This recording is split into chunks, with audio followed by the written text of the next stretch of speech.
MLA అరవ శ్రీధర్ వ్యవహారం మళ్లీ తెరపైకి వచ్చింది. తాజాగా బాధితురాలు హర్షవీణ మరో సెల్ఫీ వీడియోను రిలీజ్ చేశారు. జనసేన వేసిన త్రిసభ్య కమిటీ ఏం తేల్చిందో చెప్పాలని ఆమె డిమాండ్ చేశారు.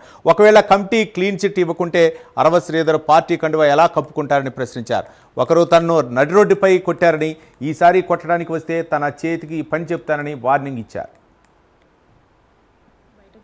ఎంత చెప్పినా సరే ఒక మనిషికి అదే పని రిపీట్ చేస్తూ ఉన్నాడు అంటే అతనికి పార్టీ నుంచి ఒక లెటర్ అయినా వచ్చి ఉండాలి, ఇండైరెక్ట్గా లెటర్ అయినా వచ్చి ఉండాలి. ఆ ఇండైరెక్ట్గా లెటర్ ఏమిటో మరి నాకు కూడా తెలియదు. అంత తప్పు లేనప్పుడు ఆ లెటర్ని బహిరంగంగానే బయట పెట్టవచ్చు జనసేన పార్టీ. కానీ అలా ఇండైరెక్ట్గా లెటర్ అనేది రిలీజ్ చేసిందో మరి వీళ్ళే అన్నీ వదిలేసుకొని బయట అలా కండువ కప్పుకొని ఒక కొత్త జెండా ఆవిష్కరిస్తూ తిరిగేస్తున్నారో నాకు అర్థం కావట్లేదు. ఒక దరిద్రుడు, ఒక పనికిమాలినోడు నన్ను కొట్టాడు రీసెంట్గా.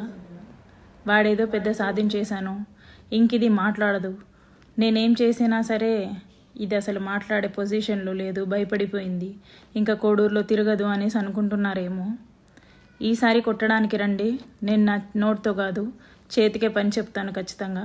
పరువు పోతుందని అవసరంగా ఒక్క దెబ్బ పడినా సరే మీ మీద మీ పరువు పోతుంది, మీ పార్టీ పరువు పోతుంది. అలాంటి పరిస్థితులు తెచ్చుకోవద్దండి.